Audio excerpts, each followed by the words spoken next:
Bonsoir et bienvenue à ce nouvel épisode de l'Hebdo, votre référence en actualité estivale sur les ondes de TVBL. Mon nom est Héloïse Lagacé et je suis votre animatrice. Ce soir à l'émission, je découvre le glanage solidaire avec Moisson Laurentide et Synergie économique Laurentide. Le centre de service scolaire de la Rivière-du-Nord présente les perspectives architecturales de la toute première école secondaire à Prévost. Le syndicat de la fonction publique et parapublique du Québec présente sa nouvelle campagne de prévention routière virtuelle. Je m'entretiens ensuite avec Christian Savard, directeur général de Vivre en Ville, au sujet du concept des 12 travaux des collectivités. Finalement, les jardins collectifs de Saint-Joseph-du-Lac se réunissent pour discuter gastronomie locale et communauté nourricière dans le cadre de leur fête des récoltes. Bonne émission.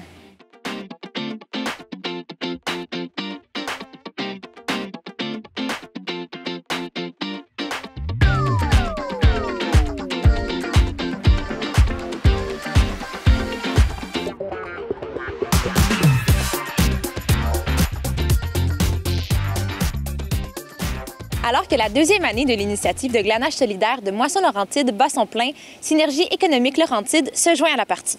Cet organisme qui promeut l'économie circulaire et qui participe au virage éco-responsable des entreprises vient ajouter son expertise à la pratique du glanage qui permet de contrer l'insécurité alimentaire, mais aussi de soutenir les maraîchères et les maraîchers, le tout dans le respect de l'environnement.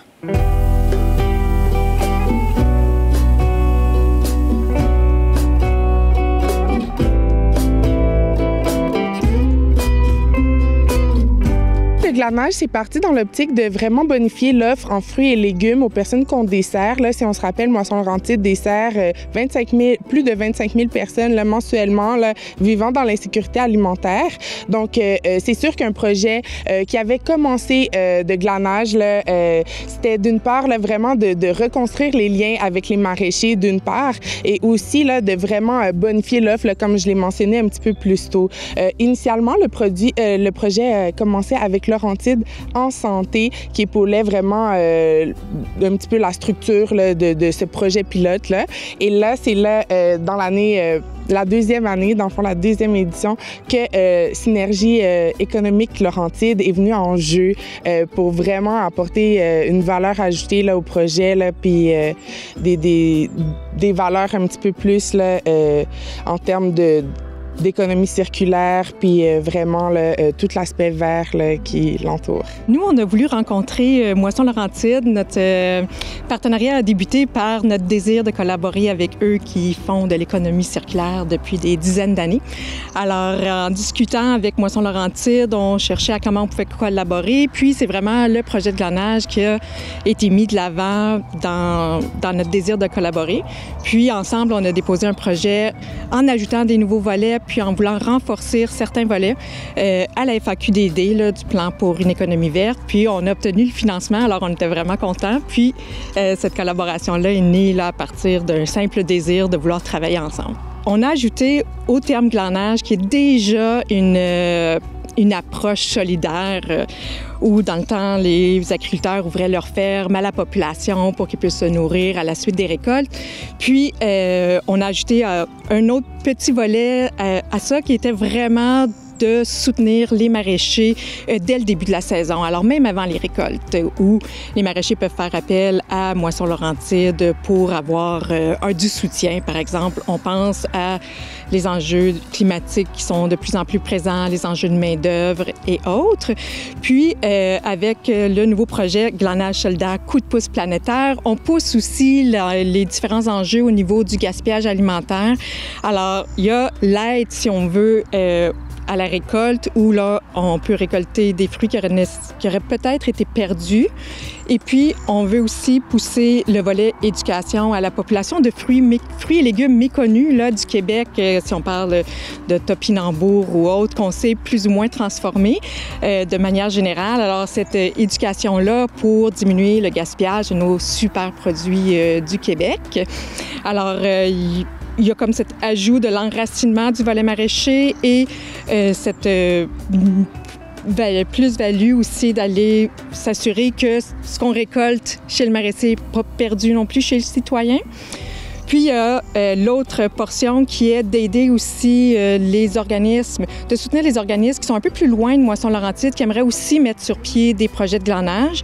Alors, il y a un volet aussi de soutien aux organisations qui voudraient pouvoir mettre sur pied ce projet-là. Alors, comme il y a plusieurs volets, c'est un petit peu difficile de dire on va parler justement de celui-là. Pour les bénévoles qui désirent vraiment participer à l'initiative, c'est vraiment simple. Ils ont qu'à aller sur le site internet moissonlaurentide.org sous l'onglet S'impliquer, où ce qu'ils vont pouvoir aller sur l'onglet du glanage, autant pour un maraîcher qui désire avoir de l'information sur comment ça fonctionne, qui désire avoir un coup de pouce, vraiment qui trouve que cette initiative-là est belle et qui veut participer d'une façon ou d'une autre. Et il y a aussi cette portion-là pour les bénévoles qui désirent s'impliquer, qui vont pouvoir s'inscrire. Chaque semaine, dans le fond, on évalue un petit peu où on va aller faire du travail, où on va aller aider aussi, parce que dans le fond, on travaille sur plus de 5 MRC. Donc, c'est sûr qu'on s'étend sur une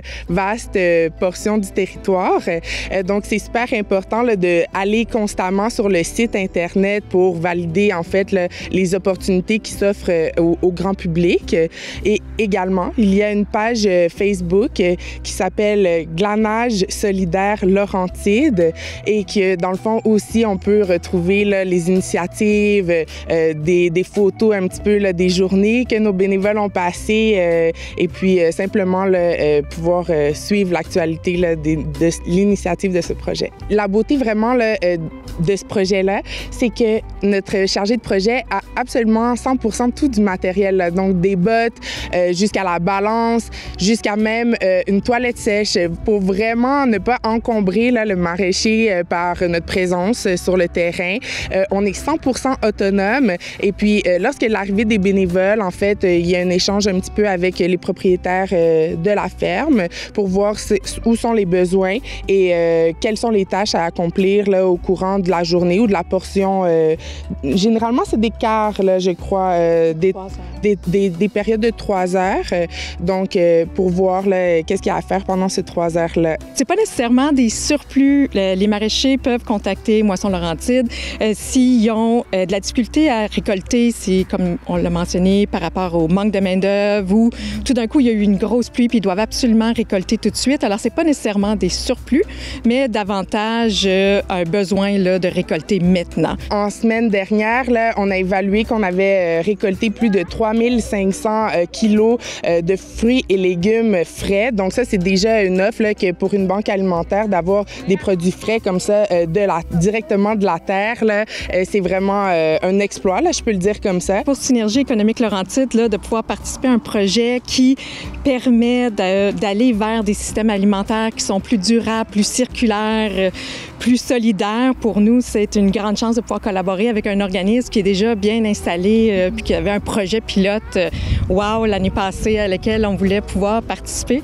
Alors, pour nous, pouvoir collaborer avec Moisson-Laurentide dans ce projet-là, c'est vraiment un plus pour nous. Ici même, sur la ferme Entre ciel et terre, on a eu une idée collaborative, en fait, d'obtenir un bout de parcelle où ce qu'on a semé nous-mêmes nos légumes et nos fruits, où ce que nos bénévoles prennent le soin, dans le fond, et le conditionnement du sol et, fait toutes les pratiques nécessaires.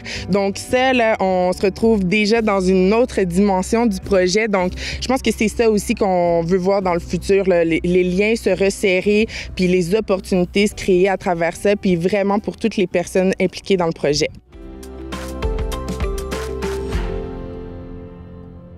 La toute première école secondaire de la ville de Prévost, projet qui a été autorisé en 2021, ouvrira ses portes pour l'année 2028-2029 dans le secteur du Vieux-Shawbridge. Je me suis entretenue avec René Brisson, directeur général du Centre de services scolaires de la Rivière-du-Nord, pour en savoir plus. Aujourd'hui, nous annonçons en fait le dévoilement. En fait, nous dévoilons les perspectives architecturales de l'école secondaire de Prévost et symboliquement aussi vers la pelletée de terre. On parle de 35 classes, 6 laboratoires, des locaux d'art, 4 plateaux sportifs, donc 2 gymnases doubles, un terrain de soccer réglementaire et la pratique du football aussi, donc, et d'autres sports autour. Il va y avoir un auditorium de 346 places. Également, c'est une école, on l'a mentionné, issue de la nouvelle génération des écoles, donc beaucoup de fenestration, des grands espaces communs, vraiment un milieu de vie différent des écoles qu'on connaît. C'est la fenestration, beaucoup de bois, de verdure, de voir juste un milieu de vie qui rapproche les jeunes de la nature. Comme mentionné, les écoles vont être situées au 3e, 4e étage, donc avec toute la fenestration, on va avoir une belle vue sur la région des Laurentides, de la ville de Prévost. Donc oui, c'est vraiment un bel espace de vie. C'est la SQI qui gère le projet, puisque c'est un projet majeur. Donc nous, on espère, là, au courant de l'année 28-29, pouvoir habiter l'école avec des élèves. Vu que nous, notre centre de service scolaire est en croissance, naturellement, plus d'élèves nécessitent plus de gens qui gravitent autour de l'élève.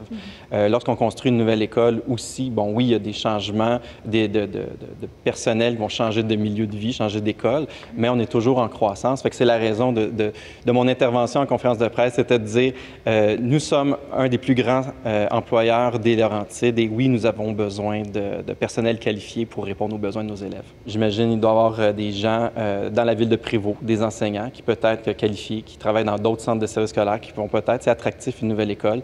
Donc oui, je crois que des beaux milieux de vie, même si une école, c'est pas juste la bâtisse, c'est tous les gens qui la constituent, mais je crois quand même qu'un beau milieu de vie peut être attractif pour des futurs employés. Le syndicat de la fonction publique et parapublique du Québec se promène aux 4 coins de la province tout l'été pour présenter sa campagne de prévention routière qui vise à sensibiliser les automobilistes par rapport à leur comportement envers les travailleuses et les travailleurs présents sur les routes et autoroutes. Cette année, la campagne de sensibilisation se fait à l'aide de la réalité virtuelle. Je me suis prêtée au jeu pour l'occasion. Aujourd'hui, on fait de la sensibilisation auprès des conducteurs et des conductrices du Québec pour qu'ils soient vigilants et respecter la signalisation aux abords des chantiers de construction. C'est très risqué d'être sur un chantier. C'est inquiétant de voir des véhicules passer à côté de vous à 120 km/h lorsque vous êtes à pied en train de travailler. Fait qu'on essaie de calmer le jeu un peu. Vous êtes en vacances, prenez le temps. C'est pas plus grave si vous arrivez 5 minutes plus tard.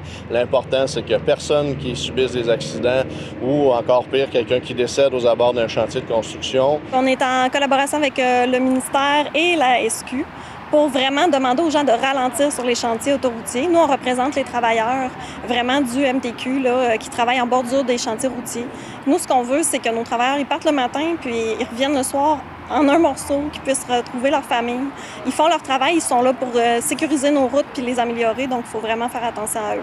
C'est le message qu'on lance aujourd'hui. On a développé là, vraiment de la réalité virtuelle avec la firme Etherlab à Québec.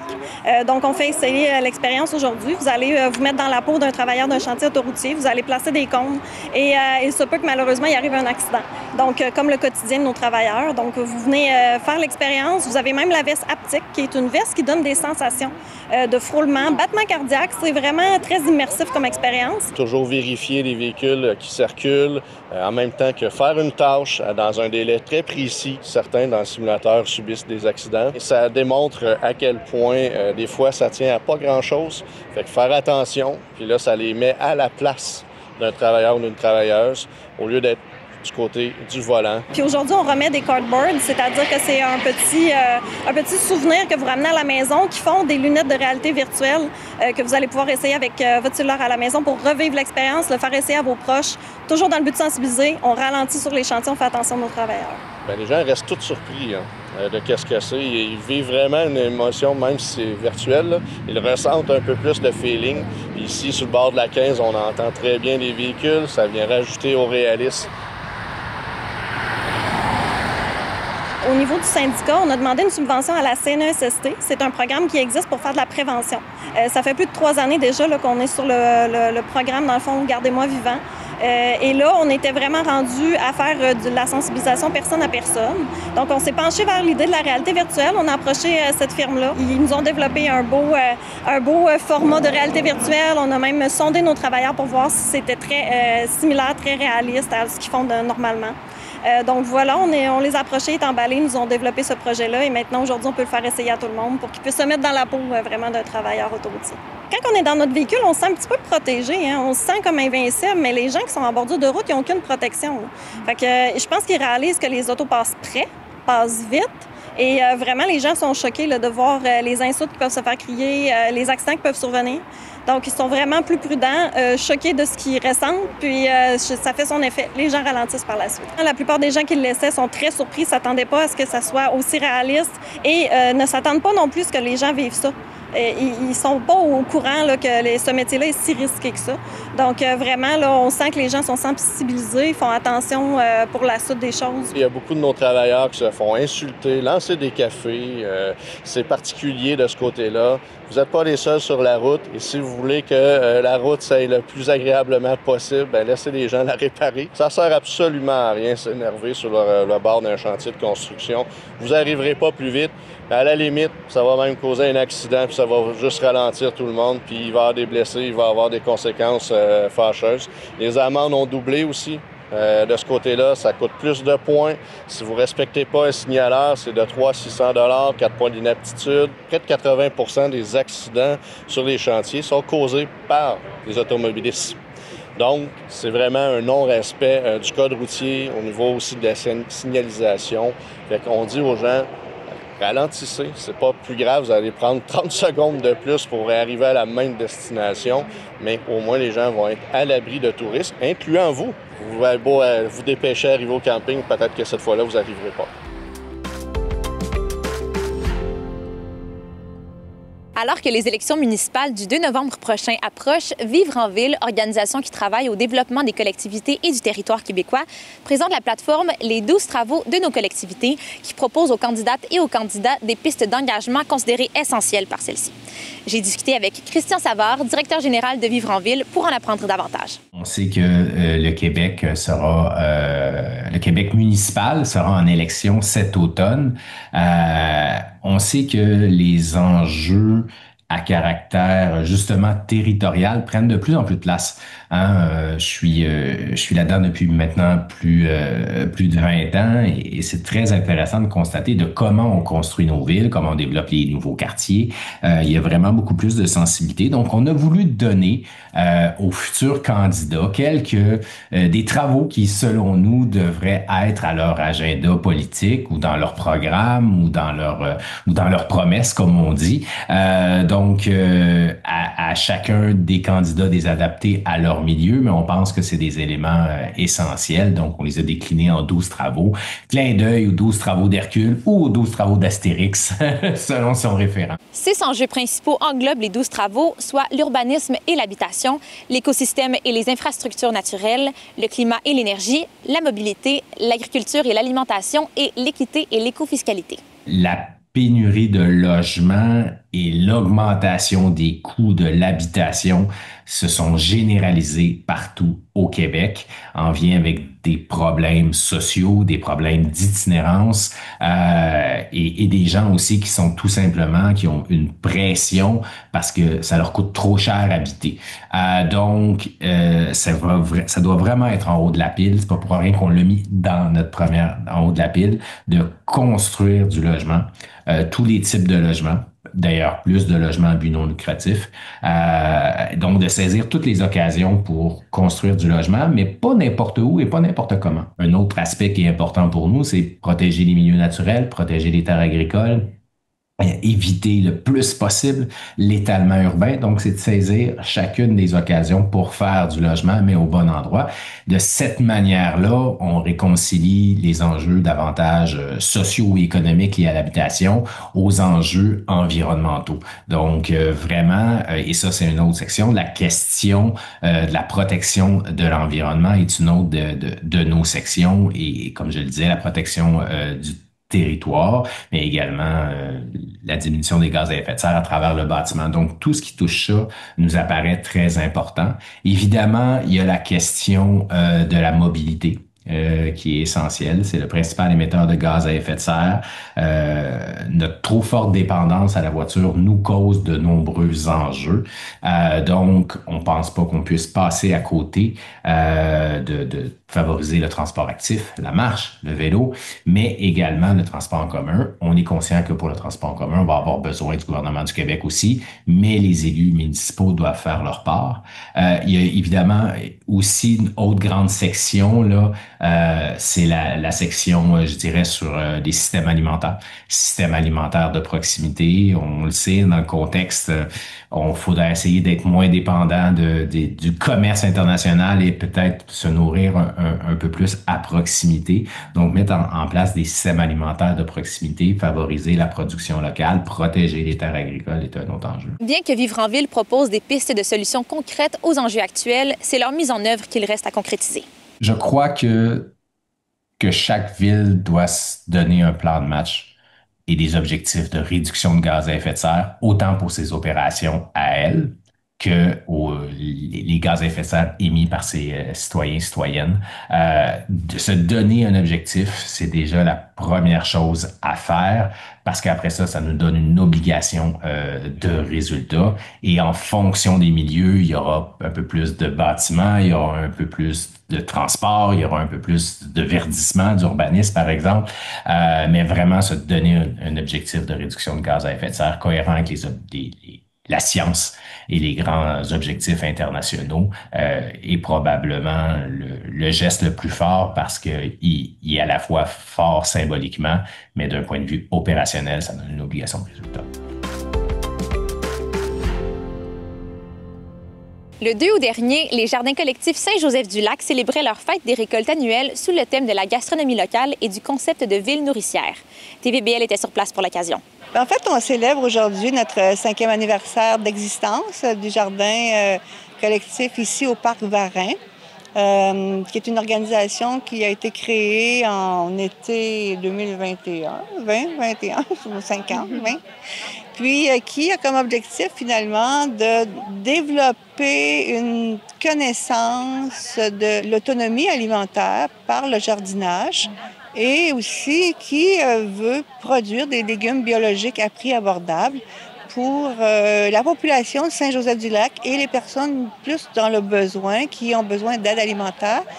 Saint-Joseph-du-Lac a eu l'initiative d'en créer une il y a quand même plusieurs années. Nous sommes des pionniers dans la région des Basses-Laurentides à ce niveau-là. Et la communauté nourricière, ça sert finalement justement de partager des savoirs, des connaissances pour que la population puisse être capable de développer une autonomie face à tous les aléas climatiques dans lesquels nous sommes engagés, là, parce que nous sommes en période de sécheresse. Il n'y a pas plu depuis 2 semaines. Il ne pleuvra pas pendant 1 semaine encore. Et nous, on s'en rend peut-être pas compte quand on vit dans un milieu urbanisé, mais pour les producteurs agricoles, ça commence à être dangereux, ça commence à être inquiétant. Et donc, ces périodes-là, on va les connaître de plus en plus. Et aussi, il faut savoir qu'il y a une chute importante de la biodiversité un peu partout dans la région, au Québec, sur la planète. Il faut avoir une vision. Nous, c'est la vision de la communauté nourricière qu'on encourage et qu'on soutient avec la municipalité, c'est que préparons-nous à ce que si dans 5 ans, 10 ans, 20 ans, il y a des aléas climatiques qui amènent des drames humains, bien qu'au moins notre communauté sera prête. Elle aura des connaissances, des outils, des infrastructures pour faire en sorte que au moins les gens ne souffriront pas de la famine. C'est oui, nourrir notre population, mais c'est aussi notre gestion avec les surplus, notre gestion avec le gaspillage, notre gestion avec les déchets. Alors, c'est toute une vision globale de l'environnement que, d'une certaine façon, se développe. Et là, on est dans le premier plan d'action. Mais le principe d'une communauté nourricière, c'est qu'elle demeure. Donc, il faut que dans les années, ça se développe, ça s'installe et que la population soit beaucoup plus engagée aussi à y participer. Au début, c'est parti d'un rêve, là. C'est parti d'une lecture d'une ville qu'il faisait. On se disait, Saint-Joseph-du-Lac, on est rendu là.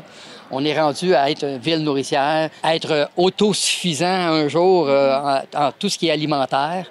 Fait que c'est le but de la municipalité. Quand on voit aujourd'hui là, le partage de tous les fruits, les légumes qu'il y a ici, ça s'en va en grande majorité pour les gens défavorisés, des paniers d'alimentation, ces choses-là. Là, ça rejoint énormément le but de ville nourricière, puis de partage. Il y a beaucoup de villes qui sont intéressées à devenir des communautés nourricières. Dans les Basses-Laurentides, je vous dirais que nous, dans la MRC de Montagne, on est la première. mais je sais que Sainte-Marthe-sur-le-Lac va en avoir une. Il y en a une à Mirabel, parce que je pense qu'il y a une conscientisation qu'il faut se préparer à répondre à un besoin fondamental. Manger, c'est un besoin fondamental. Il y a quand même, dans toutes les régions du Québec, il y a des communautés nourricières. Actuellement, il y en a 42 d'inventoriés. Alors, on sait que ça s'étend. Mon étude se base sur le développement des communautés nourricières ici au Canada. Je vois que ça développe, c'est quelque chose de bien parce que déjà, c'est de encourager la production locale. C'est ça vraiment la question qu'on pose dans ma recherche. Pourquoi les agriculteurs ne sont pas inclus, ils n'investissent pas dans les jardins collectifs et les communautés nourricières. Je pense qu'avec le temps et tout, ça va s'améliorer. Mais c'est juste il y a peut-être un manque de communication et tout, c'est vraiment ça. Je trouve que les agriculteurs sont vraiment occupés dans leurs champs et tout. Ils ne peuvent pas consacrer beaucoup de temps pour les petits jardins et tout. Donc, je trouve que ça, c'est... Mais juste, ça revient à la communication et tout. Ça va se régler. Vous savez, quand on regarde la récolte qu'ils ont eue cette année, c'est des gens généreux de leur temps, généreux de leur capacité de nous aider à faire de Ville nourricière une réalité. Alors, je pense qu'on est ici aussi pour les remercier et les féliciter du travail accompli. On a la cuisine collective qu'on a créée également qui vient appuyer en termes de transformation alimentaire tout ce qui sort comme produit ici. Ici, si c'est pas du bénévolat, il n'y a pas de jardin collectif, il n'y a pas de ville nourricière, ces choses-là, comme M. Aubertin le disait, c'est la cuisine communautaire et tout. Il y a le comité, l'organisme des jardins collectifs, mais il y a le cercle des fermières qui participent à ça. Il y a plein d'autres organismes à Saint-Joseph-du-Lac. Pour une ville, ça peut pas être mieux quand on voit qu'il y a un partage entre une camaraderie. Ils ont tellement des belles valeurs, nos bénévoles, qu'on en est très, très, très fiers.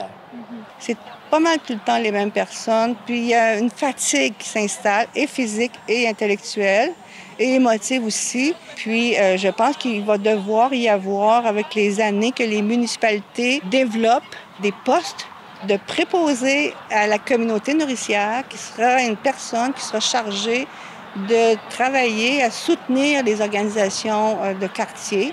Puis, je pense que ce qui est important dans les années à venir, c'est de travailler encore plus proche avec le milieu et agricole. Il ne faut pas qu'ils voient ça comme étant une opposition ou quelconque. Et surtout le milieu de la consommation alimentaire. Les gens sont habitués, c'est facile d'aller tout acheter au supermarché, alors qu'ils trouvent que tout est très cher au supermarché. Tu sais, une implication dans une communauté nourricière, dans un jardin collectif, c'est 2-3 heures par semaine. Puis les gens repartent avec les légumes de la semaine. Alors, c'est des changements de mentalité. C'est sûr qu'il y a du travail à faire, mais moi, je suis confiante. Je suis confiante que ce travail-là est amorcé et qu'il va se poursuivre. Et voilà, c'est ce qui conclut cet épisode de l'Hebdo. Merci beaucoup d'avoir été des nôtres. Rendez-vous le 13 août prochain, 19h, pour encore plus d'actualités estivales des Basses-Laurentides. À la semaine prochaine.